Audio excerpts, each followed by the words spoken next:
Hey guys, how's it going? My name is Adam. Today I'm going to show you how to make Discord server. So what I'm going to do, I'm going to just open up the Discord app, and as you can see, this is the interface of the app, and as you can see, this is my server. So I'm going to teach you how to make your own server. Click the plus button right here, and I'm going to just go ahead right here, and if you want to select from your template, just go ahead and select from your template if you're a gamer or school club or for your friends or whatnot.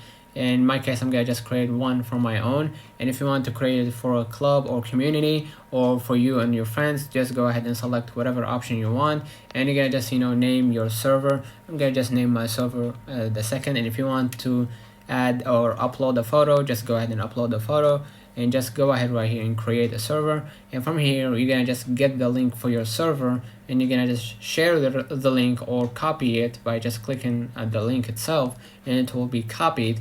And afterwards, simply you're gonna just invite right here. If you want to invite your friends to your Discord server, just go ahead and do that, and afterwards you're gonna just hit done, and now you just created your own server.